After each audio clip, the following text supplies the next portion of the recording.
In the back of the London Ultra Cab this week, we have one of the early graph pioneers and graph veterans from back in the early 1970s from New York, whose pieces featured in documentaries like Stylewars, and we got the one and the only legendary Part 1 in the back of the cab. Cheers, mate. Yes. How you doing, my man? Oh man, great, man. Having a super time out here in London, man. Listen, we got a world famous writer in a world famous black cab. There we go, man. Can't get better than that. So you know this interview is going to be good. Yes, sir. Absolute honour to have you in. Thank you. My pleasure, doing this here. No, I really appreciate it. And first two questions I always ask is like, where you from?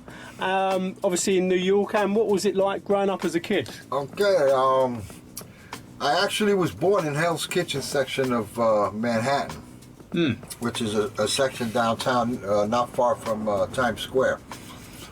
Then from there I moved up to Spanish Harlem, that's where I made my roots. And what kind of music was you into back then, like growing up? What kind of tunes were like playing on the radio and all that? The old school, it's called now R&B.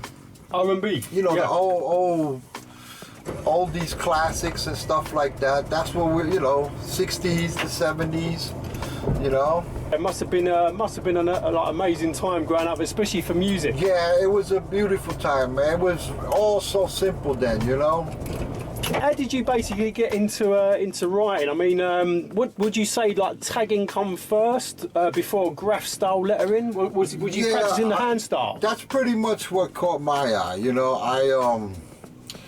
When I was in elementary school, like from the second grade up, I was drawing superhero characters and all of that. But then when I got into elementary school, just before I got into junior high school, which was, like I was about 10, 11 years old, I started seeing tags on the wall there, and that really caught my eye. And Pa, can you remember some of the early tags you were seeing back then? Oh, well, you like the old school cats, Snake and Snake 1. Yeah, Snake 1, Phase 2. Wow. Stay High 149. Wow, amazing. People like that. And a lot of those old school cats, that's a lot of writers started that way. They started tagging on walls.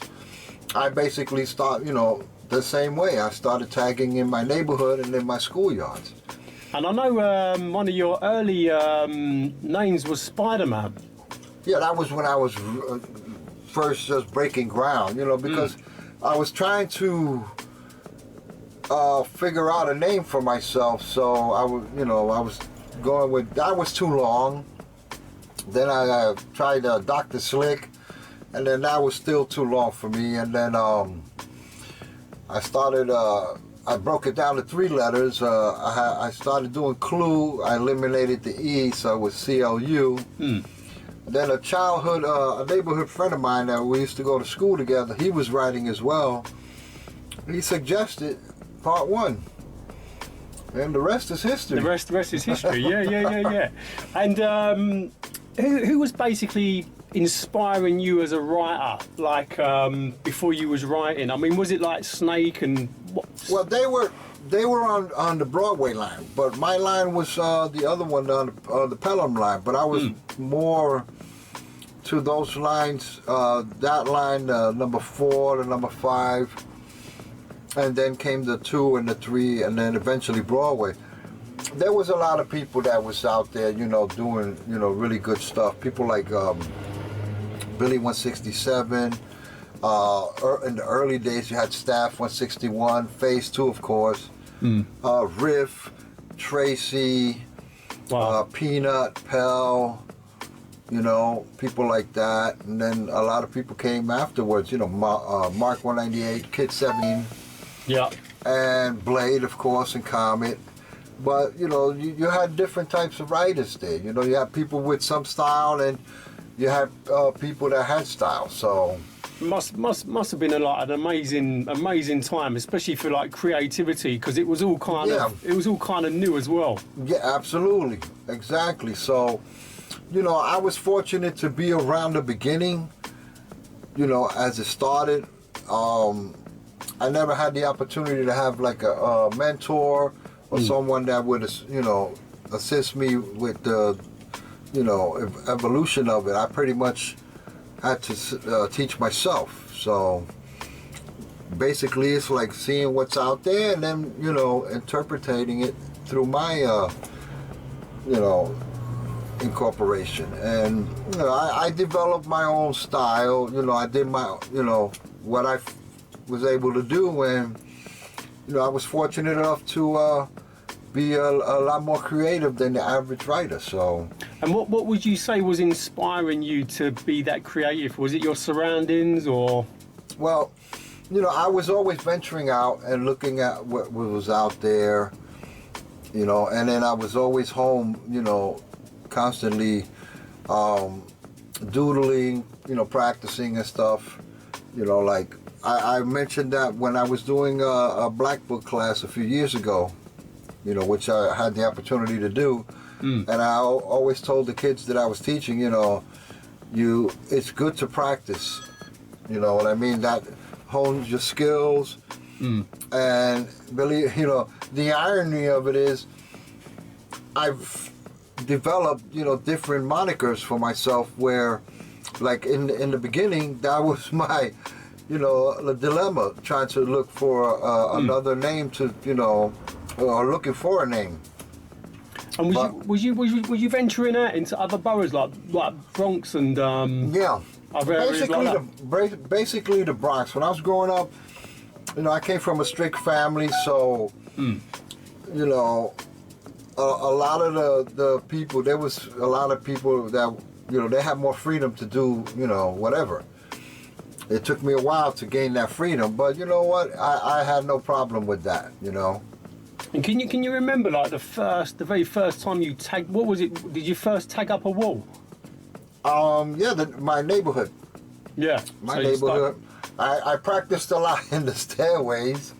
Well, you kept it hidden at first until you know, I did stuff. that, and then my surroundings. There used to be an abandoned lot across the street from where I grew up. I often go there and practice. I would go to the neighborhood school yards, like after school in the evenings, and I was doing that, you know, so. Paul, how old was you when you first started tagging up? Was you like, was this before teenage years? Yeah. Wow. Yeah. A lot of writers start that way. As a matter of fact, we were painting today not too far from here, and a woman came when she had like about 5 young men. You know, they were awed. They were starstruck by us, what we were doing, and we got into a conversation with the woman, and then I asked her, I said, how old are these lads? She said, they're, one is 10, one is 11. I said, you know what, that's exactly around the age that I began. That's a good age. That's when your creativity is really starting to begin to kind of shine through. Because at that point, you know, you're able to determine, like, you know, you can have a couple of choices there. You can do something, you know, what you like to do, or if you want to get involved with this, you know, you can get involved with this, you know. Yeah. And how would you say, what is the importance of hand style? Does hand style mean a lot to you as a writer? Yes, because it kind of like, you know, identifies who's behind the name. You know, you don't want to have you know, someone that can't read your signature. You know what I mean? It's basically, you know, signature. You learn that in school. You know, they teach you to be neat, and you know, that your tag should be neat. You know, and if it has a little style to it, it's even better. No, 100%. And was there like a selection of favourite paint that you used to use back then, or like favourite markers? I mean, was it Rust-Oleum and Red? Was it Red Devil? Red Devil and Rust-Oleum was the staples.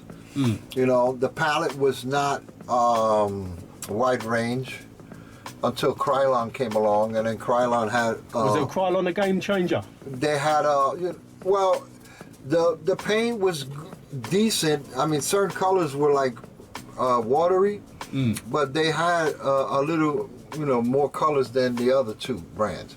But the other two brands was quality paint, especially like Red Devil.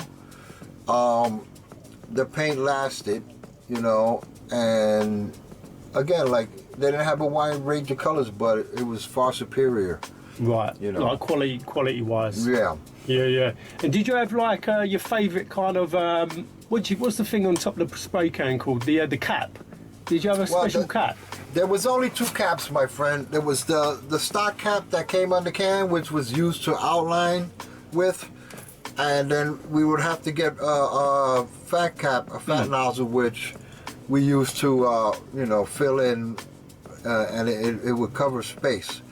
You know what I mean? Because you couldn't sit there with a stock cap and expect to be, and you know, fill in with it. Yeah, you couldn't do it. you couldn't cover. So you need for quickness, you needed the fat cap. Yeah, the fat cap would cover, you know, in a certain amount of time, and then you outline it with the stock cap. That's the only two caps that were, you know, in existence. Yeah. And that, you know, how did the yours obviously down with a crew called TDS, the Death Squad. Yes. How did the Death Squad form? Okay. It formed in 1976. There was a group. The president was from Manhattan, and the rest of the members were from other boroughs. And when they formed, which was the around the spring of 1976, they had already about 4 or 5 members. And then I was approached to join. And I mean, the rest is history, you know. And did you know how they got their name, the Death Squad? I mean, the party that was together at that time, they were milling around with, you know, names. And, you know, at that point in time, like, the major quote was, "Oh, wow, that's deaf." Ah, right. So that's not deaf. Not deaf meaning, you know, like someone dying. But deaf meaning like this is good. Yeah, this is like, some say wow, wicked or bad. dope or It's dope awesome, or whatever. Yeah. So this is deaf. they were kicking around titles, and then they're like, "Oh, okay, you know, since we have a group here, a nice squad, ergo, the Death Squad." Wow. Yeah. And the rest is history, my friend. Absolutely amazing. Did you have any like fierce battles with any other crews, or was you all kind of like? I mean, because we were established right after, like, the pioneers kind of like left the game, we took it to another level. Because the quality of our, you know, pieces and the people that were involved, they were basically like, you know, higher advanced than a lot, and which gave us the title, which was given to us by our peers as style masters.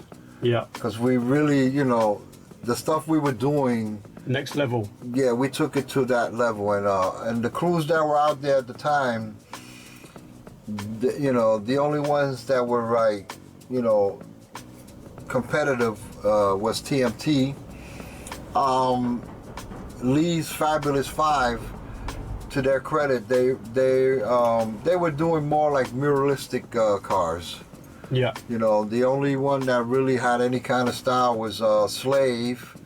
Lee had some style, you know, but, you know, in comparison to us, I mean, it's in a lot of documentaries and a lot of, you know, other, like I said, our peers, they, you know, they felt that we changed the game and put the bar up really, really high. You brought that style to the next level. Yeah. Yeah.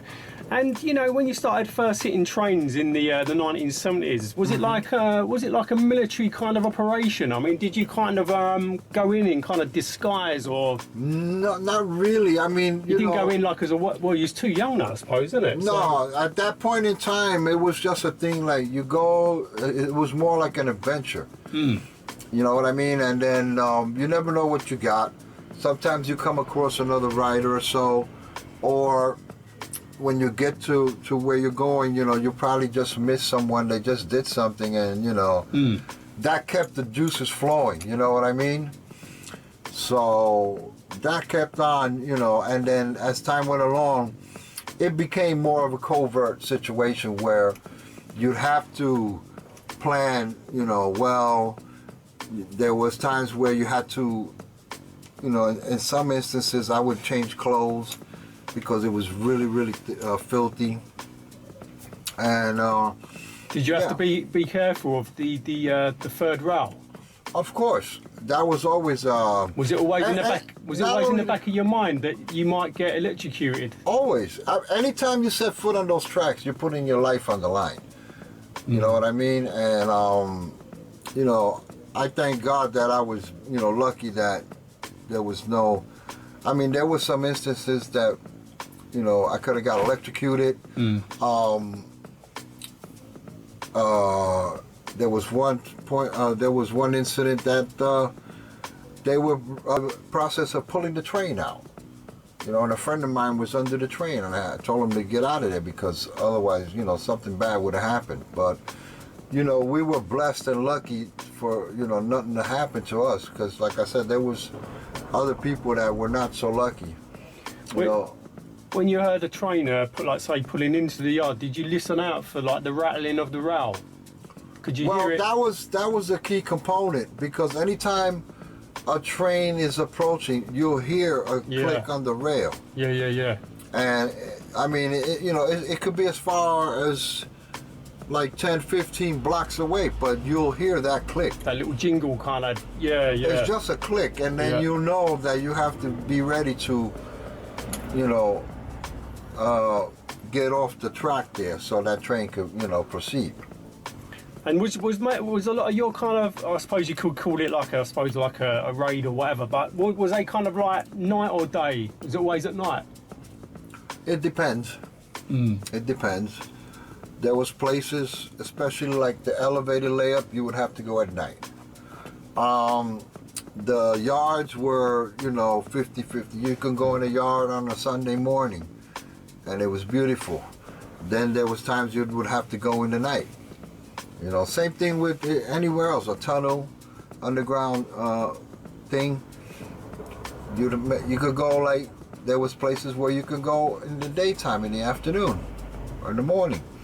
Then there's other places that, there was other times you would go, late, 11, 12, midnight, So that way, to avoid, running into anyone else. And back then, the police was not as relevant at that hour of the evening compared to now, Did you have to go over? Was there fences back then, or was it all pretty easy back in the 70s? Well, back then the fences were just single fences. So if you can prop a hole anywhere, there would already be a hole. You was in. You were good. You was in. So was it really when Koch got into power that he kind of cleaned it up with the two fences and the dogs? That was the first attempt, and it was still being done. But then the beginning of the end was when they totally converted it to steel trains, stainless steel.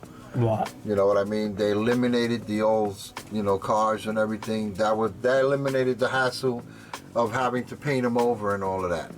So now those silver trains, if something is put on that surface, all they have to do is wash it off, literally. So it's a lot easier to clean the train, yeah. So was you painting on the red ones, or was it like a various style of train? I got to paint on the red ones. My preference was the the silver with the blue ribbon, with the blue stripe. That was my, my favorite. I wasn't particular to all that other stuff they were trying when they painted them white, the red, that the silver and blue one was my favorite. That was your kind of choice of train. During my time period, that was what I was getting. So, and those are the best. And did you go in by yourself, or did you go in usually crewed up?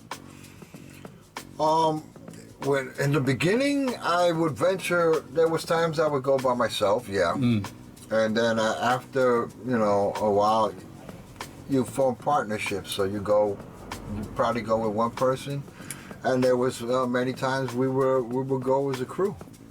And how did you feel when you first see your first piece running on a train? Was you blown away? Was you like, wow, this is like amazing? It's exhilarating, because that was the object. To get seen. Your name on the side of the train and then go about and to see it. And then it goes towards the city, and then other people see it. So that was the name of the game. Basically, that must have been amazing. Yeah, it was nothing like it. It was nothing like it. Must have been such a buzz. Yeah. And did you ever get was there any times you nearly got nabbed or busted by the old Bill? Was it like, did he ever get on top? I've been involved in some raids. I was arrested a couple of times, and when was this, like teenage years? The first time I got arrested was in 1973, and did your like your mum or your dad have a right go at you? Did they say, you're out of order, like stop it? Well, I got sent to Puerto Rico for the summer. So when I came back, it just I picked up where I left off. So you had the fever. Yeah. For a long time too. You had the fever. Yeah. And I was going to say, fashion-wise, actually, Pa, what kind of fashion was you rocking back in the 70s? Was you doing was it like the flares and all that? Yeah, big time. The big shirts with the big collars. Yeah, well, back then it was the flare bottom denim pants. Like Lee. Yeah, and then at that time too, you had the polyester shirts. With the printed shirts with that, and basically a sweatshirt was in style, but that was the style back then. The flare bottom. Yeah. And then when they got worn out at the bottom, you fringed out the bottom or you turn them into shorts, and that was. Did you paint on your clothes as well? You like do any kind of back panels? I did a couple of. I did a couple of pair of jeans. I've actually, I never did a jacket for myself, but I did jackets for commission and stuff. So yeah. Culture back in the 1970s, early 1980s was massive in New York. You had gangs like the Savage Nomads, the Savage Skulls, Black Spades. The gangs were in existence from the early 70s to the mid 70s. Yeah. What gangs were like kind of, like rolling in New York back then? Well, a couple of blocks by me, you had the Sacred Lords. And in my area, you had the Savage Samurais, Ghetto Warriors, the Renegades of Harlem. Several gangs. They were all over the area. And was you part of a gang? Did you get into a gang, or was you more just? No. I never was involved in a gang. And when I came back from, when I got arrested, when I came back that summer, the guys I grew up with, they formed the gang, where I lived at, and they asked me if I wanted to be part of it, and I was like, nah. You was strictly a writer. Yeah, I mean, I was neutral. We all grew up together. I mean, if they wanted to be in a gang, that was their business. But it never had any effect on our relationship. So It was all out bombing and like doing the trains and that. and it kind of worked out because they knew other gangsters, and there was a couple of other that had writers in it, and we got to know each other, so it kind of worked out.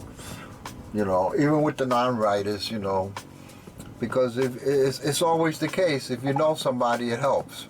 Yeah, of course. So that helped a lot. But when you go to other places of the city, then that you have to be careful. If you don't know nobody, then you got to deal with those surroundings. It could be a problem. Did you get into any kind of like sticky situations where you're saying, "No, thank goodness. Top"? No, thank God. No. Are you more kind of like lettering style, or do you paint characters as well? I've started recently in my work, gone back to characters. My drawings. I actually have a few drawings here that I did. I had an exhibition in Tampa, Florida in February, and I did a few drawings with characters. Yeah. I started working on them, incorporating them in canvases as well. Yeah, I'm probably going to get back into them more because, they're fun to do, But like on the wall, if I have someone that's available to help me with, to do them, I'm more than happy to have an assistance with that, And do you kind of like bang out a piece really quick? You like you try and sort of do it as quickly as possible, then move on to the next? Well, now... Or is it more relaxed nowadays?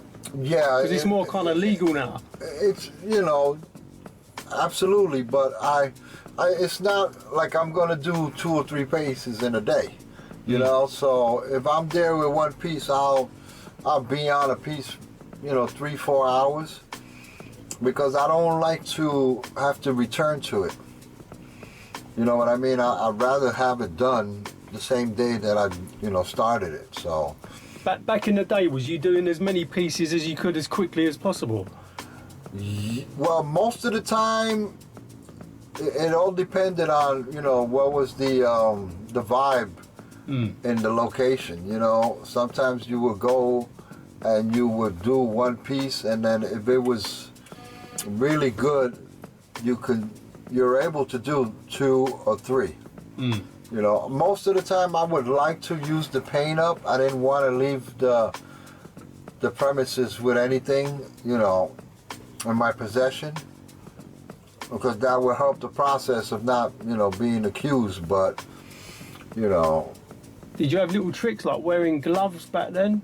Yeah, we did. I did everything, man. I had gloves. There was time I bought this soap that it had crystals in it, so you could scrub it off. It was used a lot by mechanics for cars, to get grease off. Yeah.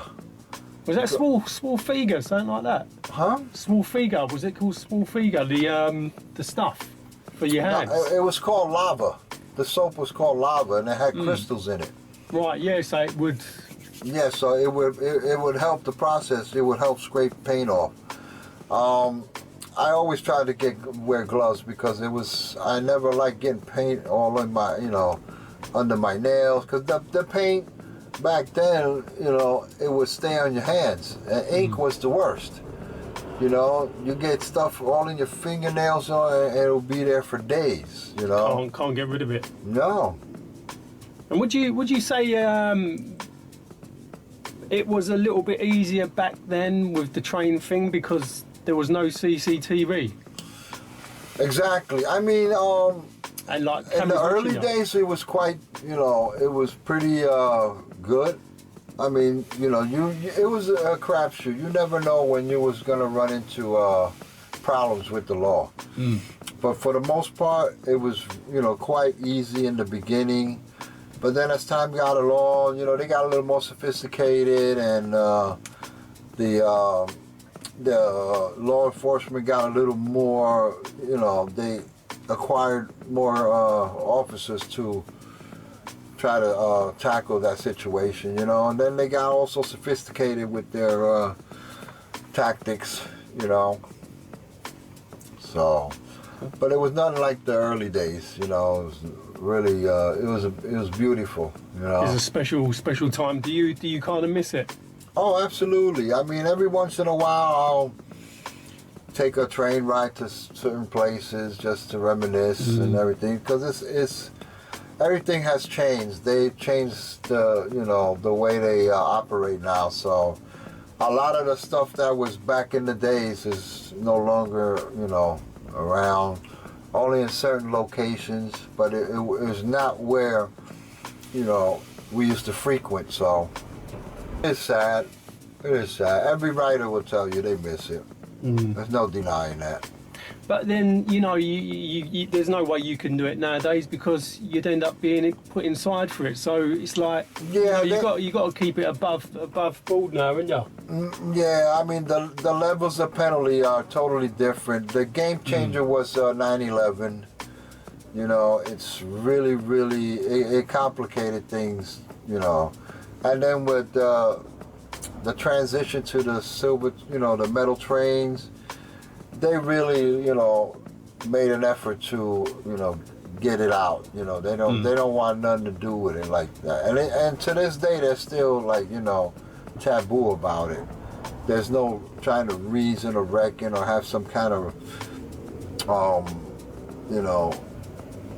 format where, okay, let's see, we can work with them and they work with us. Because you'd be surprised, a lot of people, they miss that. They miss the trains, with stuff on the outside, you know what I mean? Yeah. So... I mean, for people like me, I literally would have loved to have lived them times, do you know what I mean? No, I understand completely. And it's funny that a lot of Europeans that made it over there at that point in time, they documented a lot of stuff. Like this fella Keith Barr, he got a book put together, and with the pictures that he used, it was really neat. It was interesting because there was a lot of people that were obscure that he actually was able to photograph.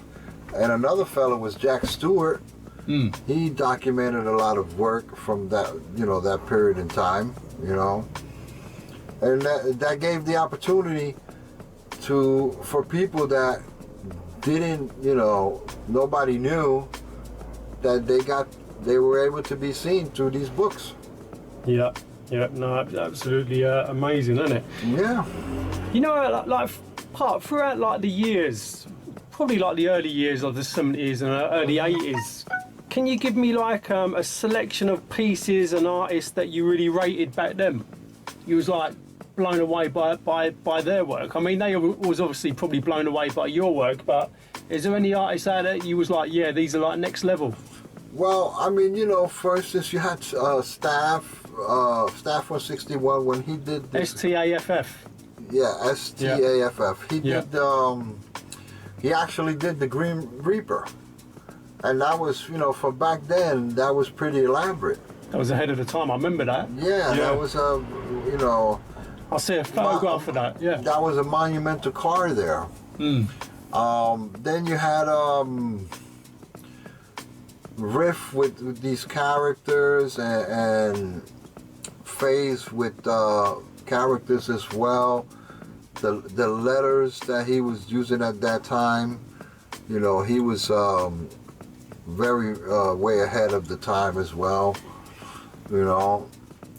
Tracy was an elaborate painter. He didn't have the colors as well. And then also, you had this fella from the line I grew up on, Take 5, his letters, and then he did some cars with like, cannons and stuff like that. Also Riff incorporated something like that.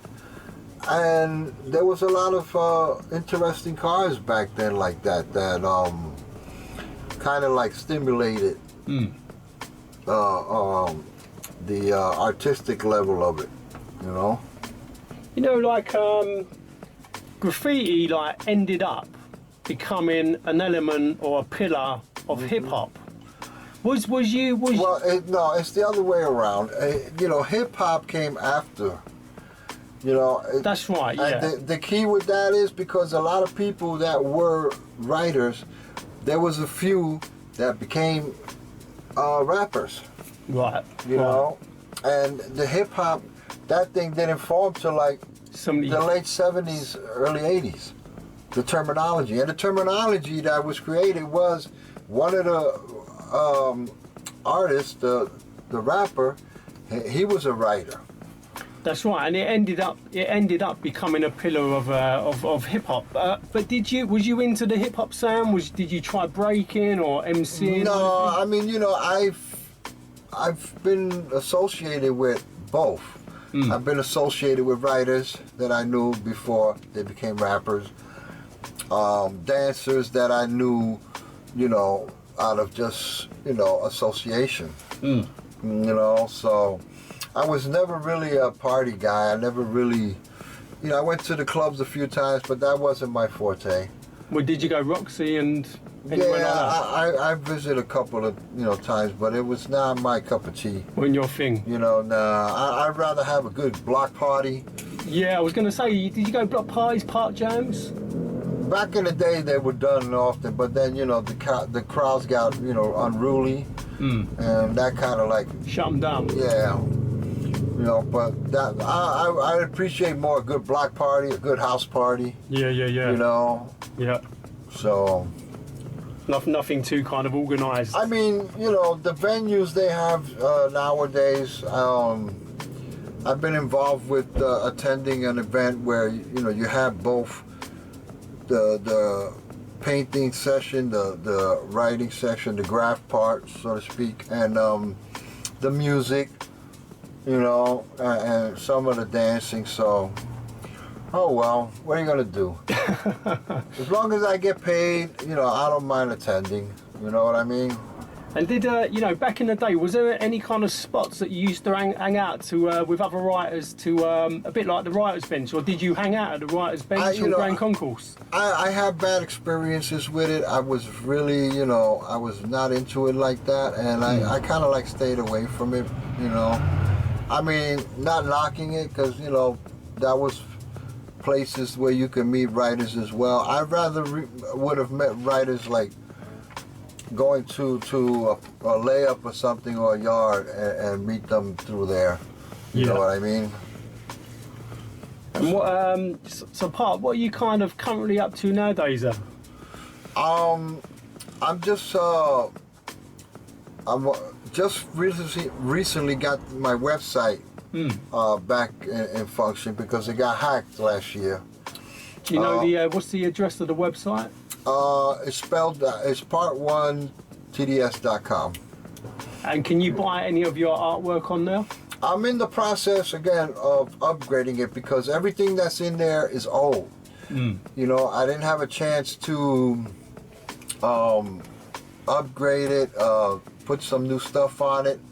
I'm not computer savvy.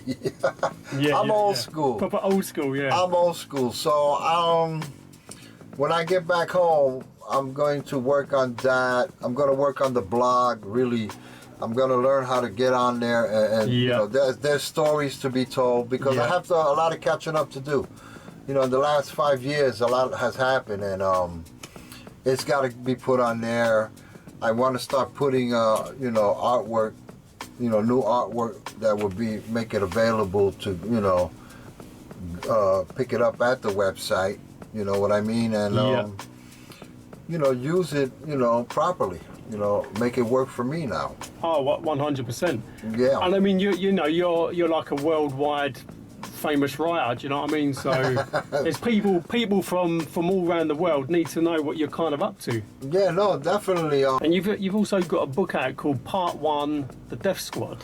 Right. And I've actually bought that book quite a while back, but I haven't actually read it yet. And I'm going to promise you now, I'm going to read it next week. That's really strange of you, but, you know, well, when you get time, you'll read it. I'm going to read it next week because it's getting time, because I'm not really into reading books, but I'm going to read, you know, there's only been a few books in my life that I've read, and one of them was obviously Subway Art. Right, which isn't right. really a read. It's more looking at pictures. Yeah, exactly. But I've looked through your book, and I must admit it is next level. So anyone watching this interview, if you can, go and buy Part 1's book, because it looks absolutely amazing. And I mean, the and pictures. they're running out of copies. Are they? Yeah, it's less than 60 right now. Wow. You need to jump on this, because I've looked through the book and it just looked. I mean, the quality is second to none. It's good. It's a good read. I've gotten good reviews from it. A lot of people they really liked the book, and Yeah. you know, I was happy with it, and it helped me, you know, reach out, you know, reach people that are not involved with the culture. You know, they pick up the book and then they realize, they're like, wow, there's more to it than, you know, meets the eye. Big time, You know, yeah. I've come across people that have no clue to the culture, and then like they were, you know, it interested them. Part, you know. can you sign the book for me as well? Absolutely. Is that all right? Hell yeah. I dig it out after this interview. Coming to kind of the end of the interview now, Part. So, Okay. is there anyone you want to give a shout out to, or you would just want to like say shout out to anybody that knows me, or? Shout out to Big Tizer for giving me the opportunity, you know, to come Yeah, back. because Ed is Tyzer's a member of TDS now as well. Yes. He's a good dude, man, and I think that, you know, I've been recruiting a lot of different artists, you know, to be involved, you know, because the basis of our crew was, you know, multi-talented, you know, individuals. So I've been recruiting, you know, different individuals, and it's going good so far. Yeah, and is that individuals throughout the world, or? Yeah. Yeah. It's not limited to, you know, back home. You know Yeah. what I mean? So, and it's a good thing, man, because, you know, people need to see other artists as well, and, you know, it's definitely a good thing. Yeah, so TDS is growing and growing and growing. Mm-hmm. Yeah, and listen, Part, it's been an absolute honour chatting to you. It's been my Listen, I hope you enjoyed this little cab chat. yeah, this is interesting, man. 'Cause Hell yeah. You know, I think it's quite important that, you know, legends like yourself, and I don't use that term lightly, but you are a legend. One You know- of many, my friend. Trust me. Yeah, no, definitely one of many, but you are one of the legends, and you know we need to kind of document your history like this, because you've got Absolutely. amazing history. Yes, Absolutely amazing I've been history. blessed with, you know, in the position where I am. So, you know, because like I said in the beginning, it started as, you know, not a fad, but just a spur of the moment thing. But you know what? During the course of time, it turned out to be something that, you know, it got me to travel the world. So. And now you're sitting in one of the world's finest London black man. cabs. There you go. Listen, actually, Part, what I'm going to do, I mean, I've done about quite a lot of these interviews. I've done about 30 interviews so far with like artists, MCs, DJs, Right, that sort of thing. But I'm actually going to dedicate this interview to a friend of mine and a fellow writer who passed away 2 weeks ago. Okay. His name's John. He used to write Drop, D-R-O-P. Okay. And so he was also a London black cabbie. So I'd like to dedicate this interview to him, because that would absolutely mean a lot to me and to Absolutely, him. man. Definitely. And I know he's with us here in spirit, Yes. looking down on us, smiling, saying, "Yeah, Absolutely. you know, I agree. I love this interview." And I'd also like to say thank you for working at the, giving your time up to the Grenfell disaster last year, Absolutely. and Yeah, helping you know, over at Trellick Tower. Yes, of course. You know, it means a lot. No, they asked me to be to participate in it, and I was fortunate enough to be, you know, in the vicinity. So, you know, thank Dominic Heffer for making it possible for head over here. But, you know, the people were, you know, they showed nothing but love, and you know, it was good enough to give it back. You know? Yeah, 100%. Absolutely. Anyway, Part, my man, absolute honour having Thank you in you. the cab. I'm going to run you round to this little gaff up down on City Road. Yes, and take a peek there. So you definitely got to come back later. Yeah, Food yeah. is 50% off. and beverages are free. How long is your piece running for in there? Is it? I think they're saying they're gonna leave it there. So- they're gonna have stuff done over there, but they're gonna leave mine there. I think as an exclusive section. Have you got the name of the restaurant on City Road? Harlem Soul. Harlem Soul. How can we Harlem forget Soul. that? How can we forget that? That's right. And what better way, like to have a writer from Spanish Harlem painting in the Harlem That's Soul? exactly what Tyson Tyson said. uh, Yeah, ran to them. So, it makes total sense. and the people are very, they're good people. They treated us very well, and yeah. they were happy with everything, and it all worked out. So yeah, anyone watching this, when you come to London, go to Harlem Soul on City Road. Go and check out Part 1's piece and check the food out. Yeah, man. 'Cause you know it. It's The gonna be menu's good. the menu is soul food. So if you're into soul food, That's the joint. I'm gonna get my grub on tonight too as well. So. And I'm starving. I'll tell you, you're making me hungry now. Getting the munchies. Yeah, no, and I had to be on a diet. Since I've been here, I started the diet because I got some issues. But Yeah. today it's like an exception. So Today's gonna be a good day. oh, absolutely.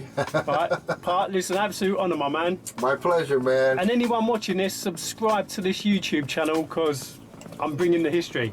Right, I've got the book. I'm going to bring the book around and do that. Get it signed. Absolutely. Right, Part, and Yeah. we get on the road. Right, my man. Peace out, baby.